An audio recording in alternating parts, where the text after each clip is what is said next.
오늘 읽은 본문에 나오는 학개 선지자는 이스라엘 백성들이 다시 성전 건축을 하게 만들기 위해서 하나님의 말씀을 선포한 그러한 선지자이죠.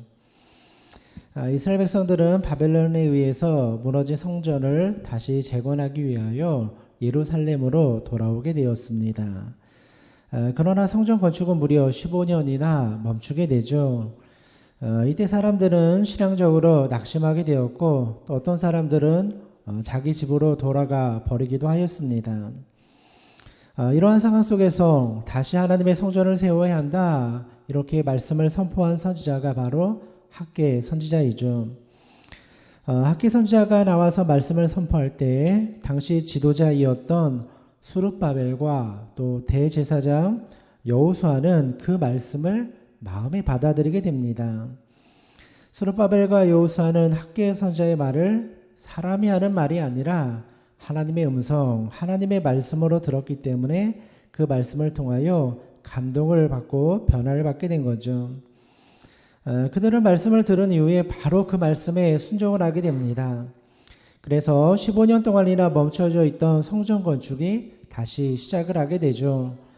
하나님께서는 이 성전 건축을 위해서 화려한 재료를 사용할 필요가 없다 그렇게 말씀하십니다. 그냥 주변에 있는 산에 가서 나무를 베어서 이 성전 건축하면 된다 그렇게 말씀을 하시죠.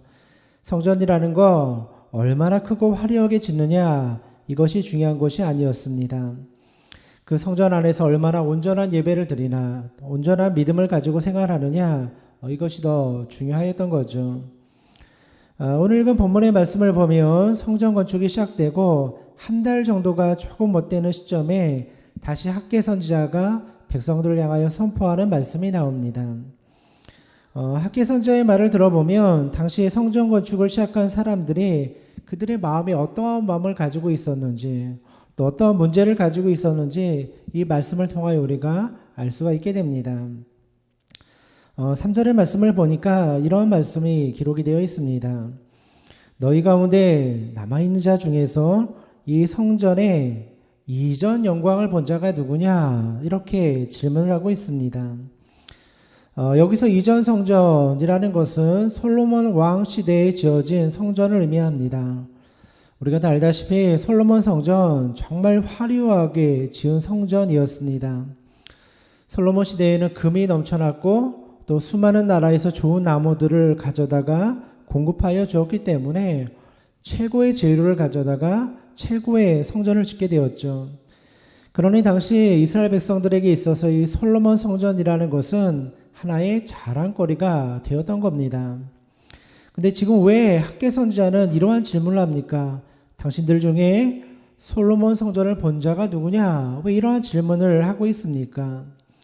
그 이유는 사람들이 이전에 지어놓았던 솔로몬 성전과 지금 짓고 있는 이 성전을 비교하기 시작하였기 때문입니다. 과거의 성전을 보았거나 또 과거의 성전에 대하여 들었던 사람들은 지금 짓고 있는 이 스룹바벨 성전, 스룹바벨이 인도하여 짓는 이 성전이 너무나 초라하게 보였던 겁니다. 3절 말씀을 보면 당시 이스라엘 백성들의 마음을 정확하게 지적하고 있죠. 이것이 너희 눈에 보잘것없지 아니하냐 이렇게 질문을 하고 있습니다. 그러니까 지금 성전을 짓는 사람들의 마음속에 그런 마음이 있었던 겁니다. 성전을 지으려면 적어도 과거 솔로몬 성전처럼 화려하게 지어야지 이렇게 초라하게 지어서 이거 하나님의 영광이 되겠어 이러한 생각들이 당시 사람들의 마음속에 있었던 겁니다. 그런데 가만히 성경의 말씀을 보면 하나님께서는 성전을 화려하게 지어라 이렇게 명령하신 적이 없다는 겁니다. 두 번째 지는 스룹바벨 성전도 그냥 뒷동산에 가서 나무 베어다 지으면 된다. 하나님은 그렇게 말씀하여 주었습니다. 하나님께서 원하시는 것은 크고 웅장하고 화려하게 지은 성전이 아니었다는 겁니다. 그러면 누가 화려한 성전을 원하고 있었습니까? 이스라엘 백성들 스스로가 자기 욕심 때문에 화려한 성전을 가지고 싶은 그러한 마음이 있었다라는 겁니다. 당시 성전은 한 나라의 국력을 상징하는 것과 같았습니다. 나라와 나라가 전쟁을 하면 당시의 개념으로는 한 나라의 신과 다른 나라의 신이 싸운다. 그래서 신들의 전쟁 이렇게 이름을 붙였죠. 그러니까 그 당시의 전쟁은 신과 신의 전쟁이라는 개념이 있었습니다. 그리고 자신의 나라의 신을 상징하는 것이 바로 성전을 의미하는 것이죠. 그러니까 어떻게 보면 성전이라는 것은 국력을 자랑하는 하나의 상징과 같은 것이었습니다. 문제는 이스라엘 백성들이 눈에 보이는 성전에 집착하고 있었다라는 겁니다. 좀 더 큰 성전을 지어서 우리도 자랑하고 싶다. 우리도 떵떵거리고 싶다. 이 마음이 이스라엘 백성들의 마음속에 있었던 거죠. 그런데 문제는 정작 그 성전 안에 거하시는 하나님의 임재하심은 그들이 전혀 바라보지 못하였던 겁니다. 사실 화려한 성전이 아니라 초라한 장막을 치고 광야에서 생활할 때 이스라엘 백성들은 더 큰 하나님의 은혜를 누리고 살았죠. 주님과 동행하는 삶을 살아가게 되었습니다. 그러나 오히려 화려한 성전을 지어놓은 다음에 그 다음에 나오는 왕들은 우상 숭배에 빠지게 되었고 하나님을 떠나게 되었죠. 종교가 하나의 자랑거리가 되었을 때 사람들은 다 우상 숭배에 빠져버리게 되었던 겁니다. 왜 이스라엘 백성들이 바벨론에 의해서 망하게 되었습니까?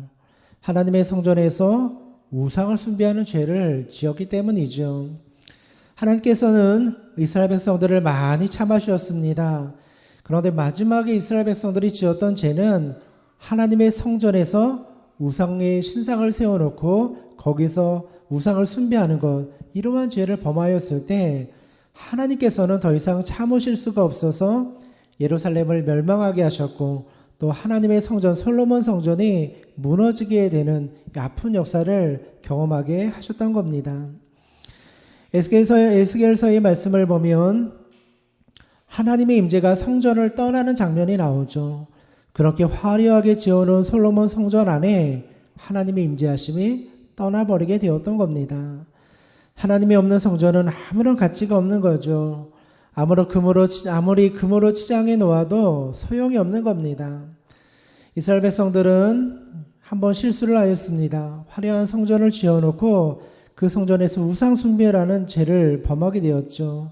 이젠 하나님께서 두 번 실수하지 말라는 겁니다. 성전 건물에 집착하지 말고 하나님이 함께하여 주시는 은혜에 집중해라. 이거 가르쳐 주는 거죠. 이제는 건물에 집중하지 말고 예배에 집중하라. 이 메시지를 하나님께서 주고 계신 겁니다. 건물이 중요한 것이 아니라 그 예배당 안에서 함께 예배하는 성도가 중요한 것이고 그 안에서 선포되는 하나님의 말씀이 중요한 거죠. 이스라엘 백성들은 아직도 신앙이 성숙하지 못하여서 이러한 하나님의 뜻을 헤아리지 못하는 겁니다. 그냥 뒷산에 가서 나무 베어서 성전 지어도 돼 그렇게 말씀하니까 이게 받아들여지지 않는 거예요. 조금 더 화려한 성전을 지었으면 좋겠는데 그래서 하나님 앞에 조금 더 화려한 성전을 구하면서 불평하게 되었던 거죠.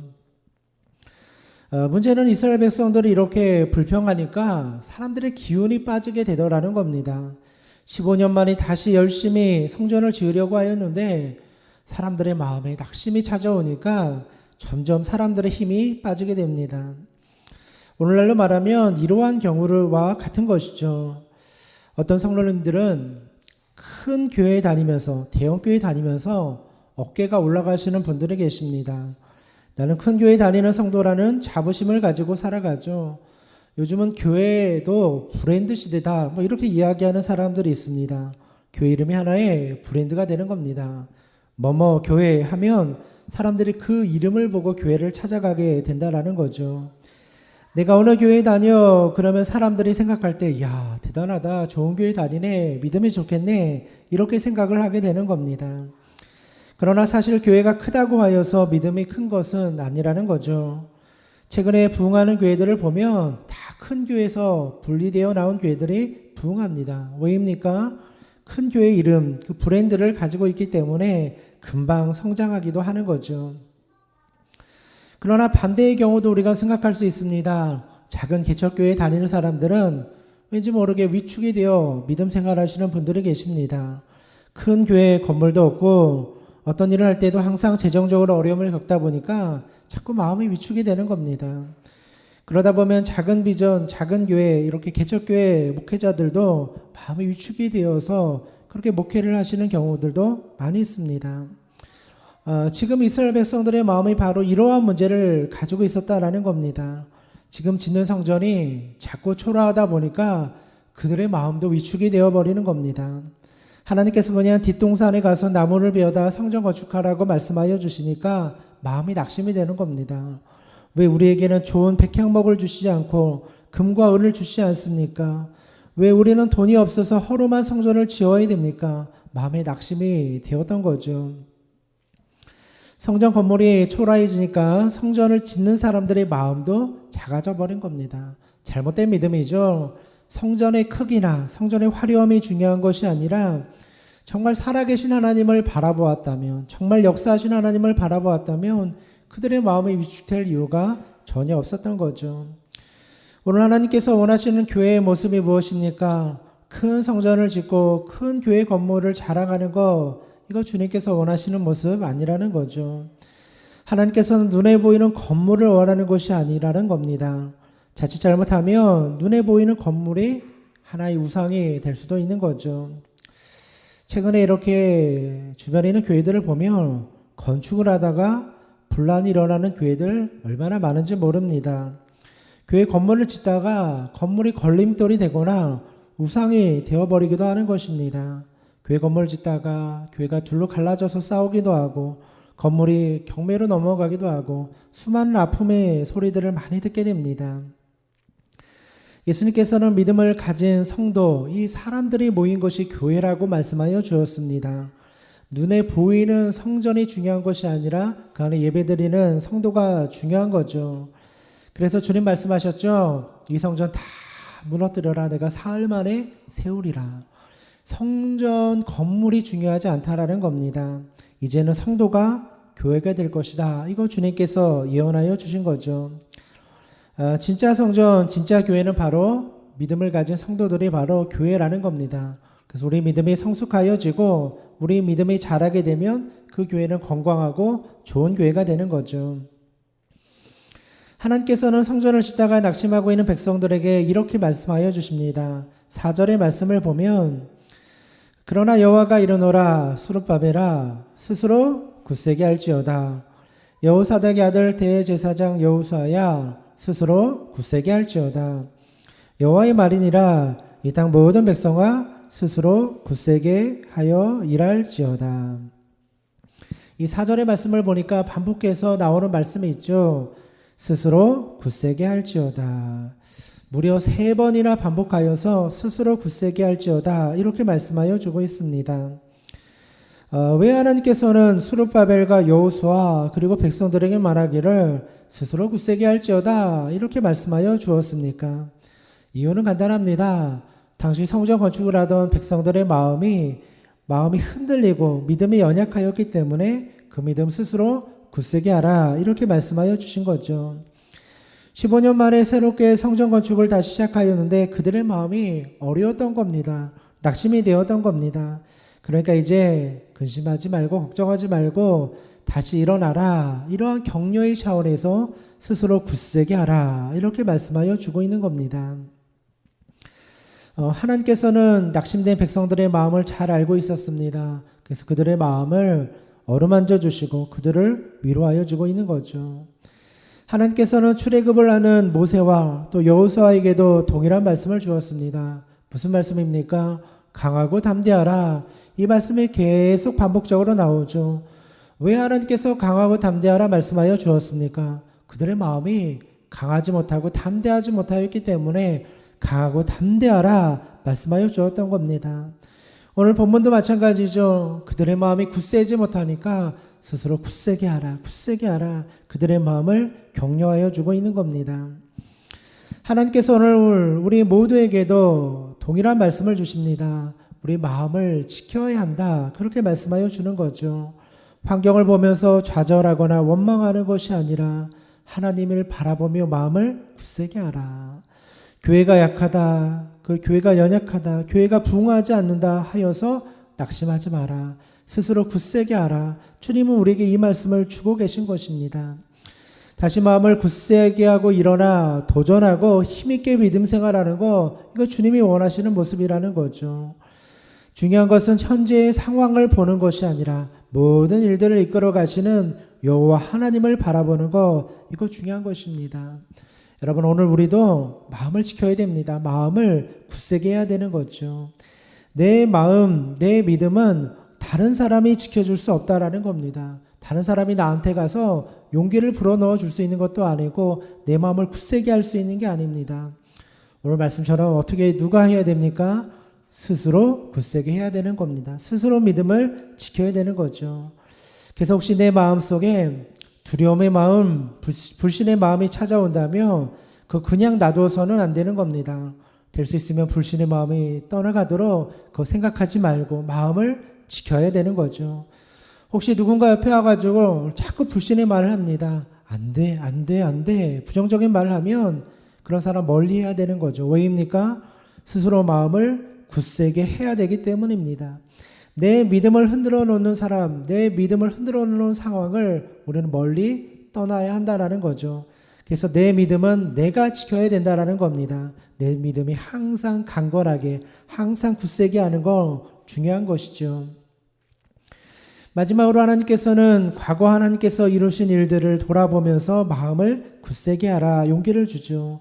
5절 말씀을 보면 과거의 역사에 관하여 말씀하여 줍니다. 너희가 애굽에서 나올 때에 내가 너희와 언약한 말과 나의 영이 계속하여 너희 가운데 머물러 있나니 너희는 두려워하지 말지어다. 두려워하지 말라 말씀하시면서 무엇을 기억하라 말씀하십니까? 이스라엘 백성들이 애굽에서 나올 때 하나님이 주신 말씀과 약속을 기억하라. 그렇게 말씀하여 주십니다. 하나님께서는 어떻게 출애굽의 역사를 이루어 주셨습니까? 애굽 땅에 10가지 기적, 10가지 재앙을 보여주시면서 그들을 출애굽시켜 주었죠. 또 이스라엘 백성들이 도망가는 가운데 홍해를 가르면서 백성들을 구원하여 주시는 놀라운 기적도 보여주었습니다. 지금 이스라엘 백성들은 성전이 초라하다 낙심하고 있지만 그러나 그 성전 뒤에 계신 하나님은 출애굽의 역사를 이루신 하나님이다. 그거 기억하라 말씀하여 주는 겁니다. 사실 하나님께서는 마음만 먹으면 이 세상에서 가장 크고 화려한 성전 얼마든지 지어주실 수 있는 분이죠. 그러나 지금 화려한 성전이 중요하지 않기 때문에 내가 너에게 허락하지 않는다. 이거 말씀하여 주고 있는 겁니다. 보다 가치 있는 것, 보다 중요한 것, 하나님의 역사를 바라보라. 이 메시지를 전하여 주고 있는 거죠. 7절 이후의 말씀을 보면 하나님의 능력이 부족하지 않다라는 것을 말씀하여 주고 있죠. 7절의 말씀을 보면 또한 모든 나라를 진동시킬 것이며 모든 나라의 보배가 이르리니 내가 이 성전의 영광이 충만하게 하리라 만군의 여호와의 말이니라. 7절에 뭐라고 말씀합니까? 세상의 보배, 세상의 모든 보화들을 다 너에게 줄 수 있는 능력이 하나님 앞에 있다. 이거 기억하라 말씀하여 주는 겁니다. 또 8절의 말씀을 보십시오. 은도 내 것이요 금도 내 것이라 만군의 여호와의 말이니라. 은이 부족하냐 금이 부족하냐 음이랑 금이랑 만들어 놓은 거 다 내 능력이다. 내가 창조한 것이다. 왜 그거 바라보지 못하느냐 이렇게 말씀하는 겁니다. 하나님이 마음만 먹으면 금으로 성전 짓는 거 어려운 일이 아니라는 거죠. 그러나 하나님께서 원하시는 것은 금으로 은으로 치장한 교회가 아니라 정말 성전 안에서 울려 퍼지는 찬송, 그 안에서 하나님을 향하여 부르짖는 기도, 그리고 진리 가운데 선포되는 말씀을 하나님께서는 원하고 계시다라는 겁니다. 은, 금 없어서 못 주는 게 아니라 그것보다 더 중요한 거 바라보라. 이거 말씀하여 주는 거죠. 마지막 9절 말씀도 보십시오. 이 성전의 나중 영광이 이전 영광보다 크리라. 이 무슨 말씀입니까? 돈을 들여서 화려하게 만들어 놓았던 이전의 성전, 이 솔로몬의 성전보다 지금 짓는 이 성전이 더 영광스러울 것이다. 물론 건물은 초라하고 연약하지만 그 안에 정말 하나님의 임재하심이 임할 때 그 성전의 가치가 더 영광스러울 것이다. 그렇게 말씀하여 주고 있는 겁니다. 우리가 꿈꾸는 교회가 무엇이겠습니까? 크고 화려한 교회가 아니라는 겁니다. 정말 하나님을 향해서 온전한 믿음을 가진 성도들이 모여있는 교회라면 그 교회가 가장 하나님이 기뻐하여 주시는 진짜 교회가 되는 거죠. 사랑하는 성도 여러분, 이 땅에 정말 아름다운 교회, 부흥의 불꽃이 일어나는 교회를 세우기 위해서 여러분 모두 기도하시는 우리 믿음의 성도님들 되시기를 주님의 이름으로 축원드립니다.